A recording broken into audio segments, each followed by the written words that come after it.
मित्रहो नमस्कार. तेलंगणाजवळ एका गावात झालेल्या जत्रेच्या दिवशी मंदिरात प्रवेश करू पाहणाऱ्या आणि देवाच्या दर्शनाचे आस लागलेल्या एका दलित महिलेला पुजाऱ्याने चौकटीच्या बाहेरच अडवलं आणि तो म्हणाला, शूद्रांना या मंदिरात प्रवेश नाही, तू निघून जा. पण ती भक्तीसाठी अडून बसली. ती आत घुसायला लागली आणि यांनी त्या बाईला ढकलून लावलं, जिच्याबरोबर 3 महिन्याची एक छोटी मुलगी पण होती. ह्या दोघी मायलेकी गर्दीत पडल्या आणि प्रचंड गर्दीनं त्यांना तुडवलं आणि त्यात तिच्या मुलीचा जागीच मृत्यू झाला.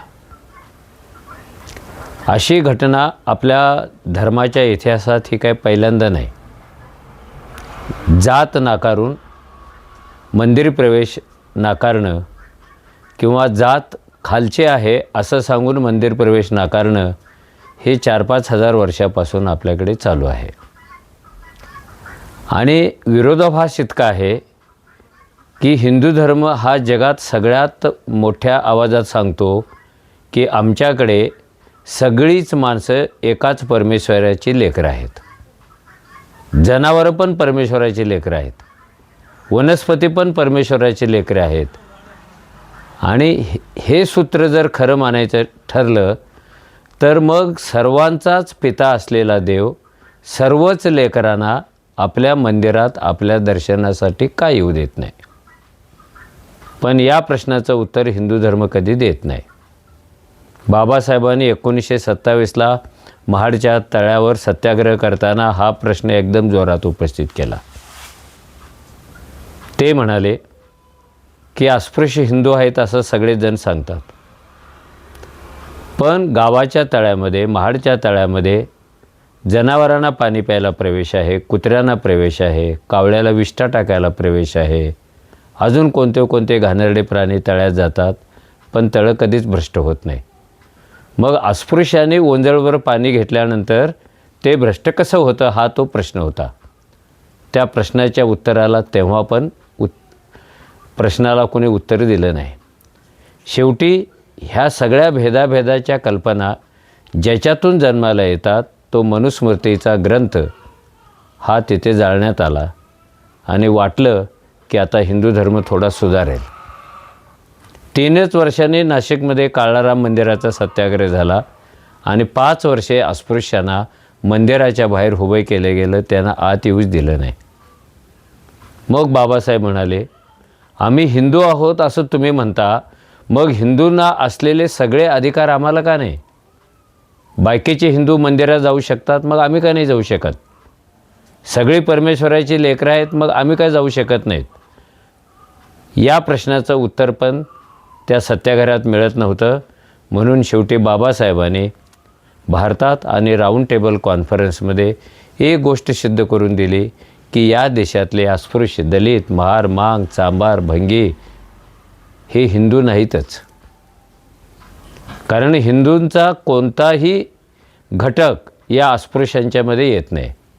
ह्या अस्पृश्यांचं जगणं वेगळं, त्यांचं राहणीमान वेगळं, त्यांचं कमावणं वेगळं, त्यांच्या देवदेवता वेगळ्या आणि हिंदूंच्या वेगळ्या आहेत.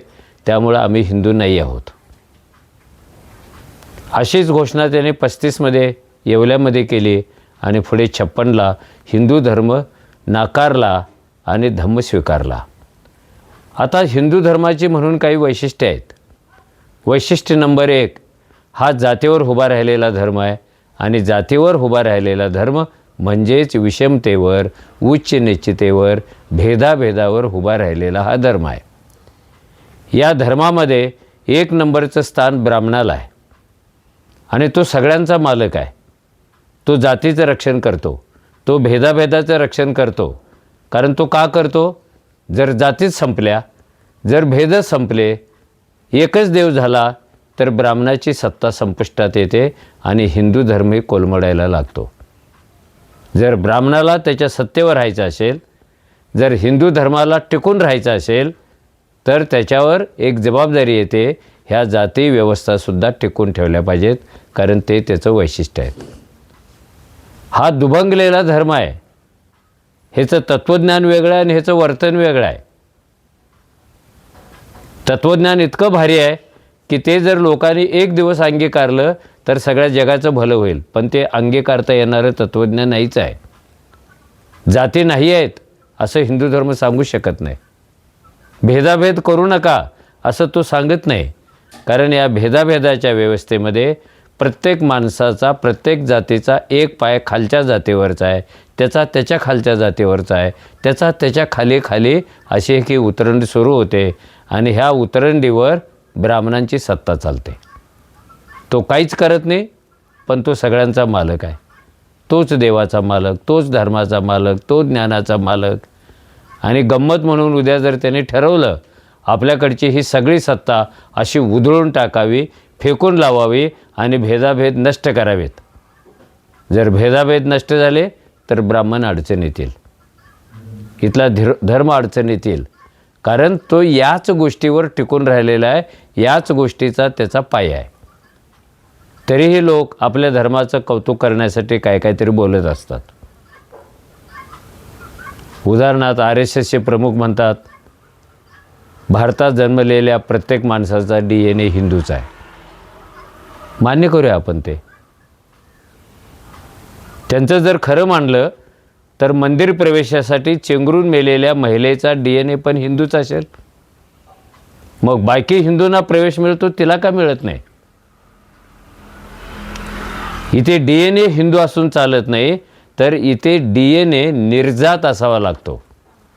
त्याच्यात जातीच नाही आहेत, त्याच्यात भेदाभेदच नाही आहेत, त्याच्यात उच्च नीचच नाही, त्याच्यात अस्पृश्यताच नाही, त्याच्यात स्त्री पुरुष भेदाभेद नाही.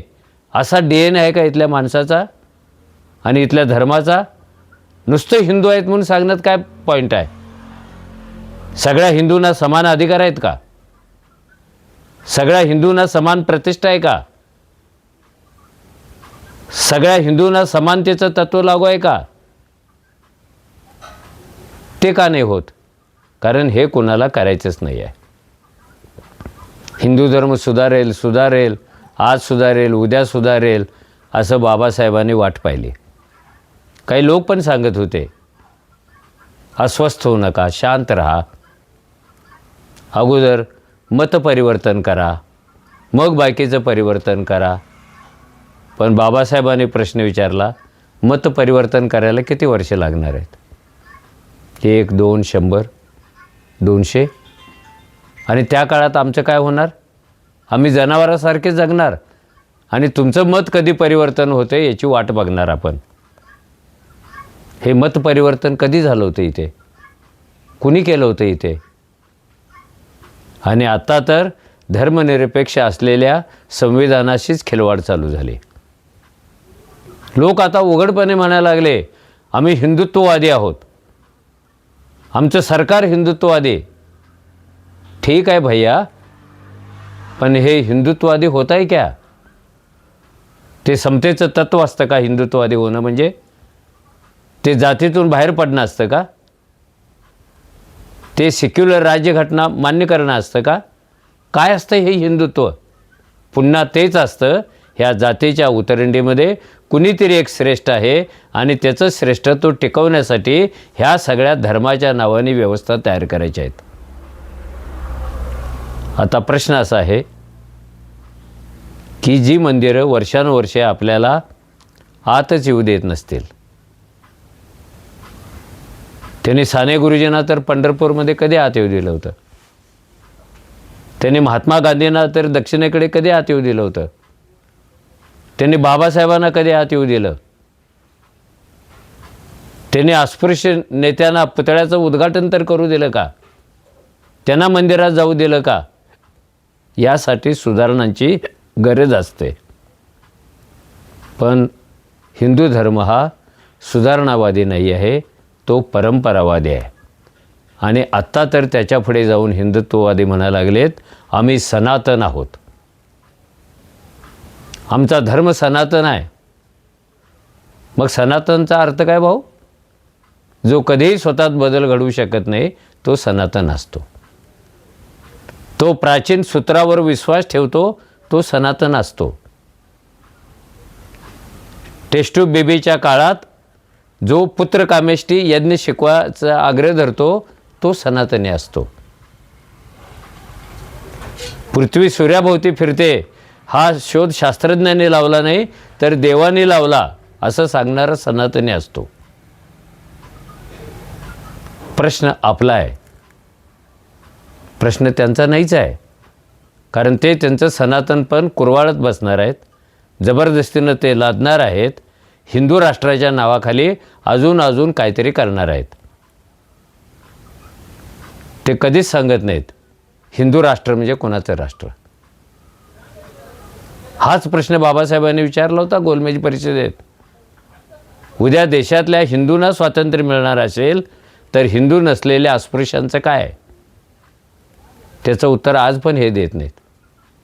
हिंदू का भलावं म्हणजे कोणाचं भलं व्हायचं?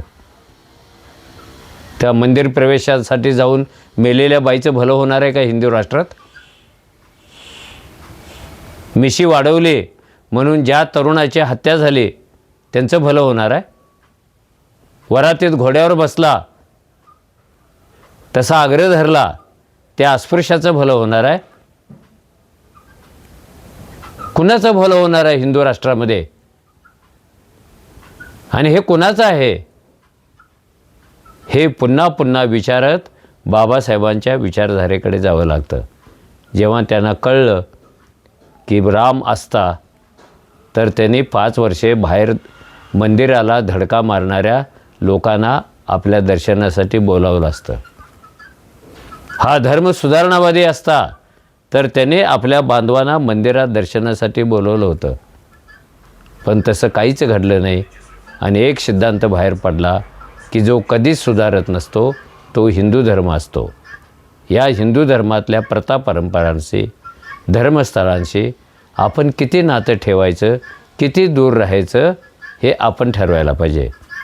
खरंच देव असेल तर तो तुम्हाला भेटायला येईल, तुमचं बोट धरून तो मंदिरात जाईल. पण तसं घडत नाही आहे ना. देशातला एक सर्वश्रेष्ठ संत चोखा महार तो कधी मंदिरात गेला होता? त्याला त्याची पायरी ठरवून दिली व्यवस्थेने, चोख्या इथे तुझी हद्द संपते, आत यायचं नाही.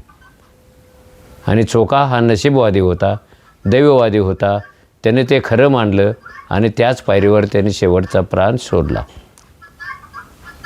पण व्यवस्थेने त्याला का मंदिर नाकारलं होतं याच्यावर कधीच भाष्य दिलेलं नाही आहे. ती व्यवस्था थोड्याफार प्रमाणामध्ये अजून तशीच आहेत. म्हणून आपण प्रश्न विचारावा, अशा विषमतेने भरलेल्या परिस्थितीतील धर्मस्थळामध्ये जायचं की नाही जायचं हा ज्याचा त्याचा प्रश्न आहे.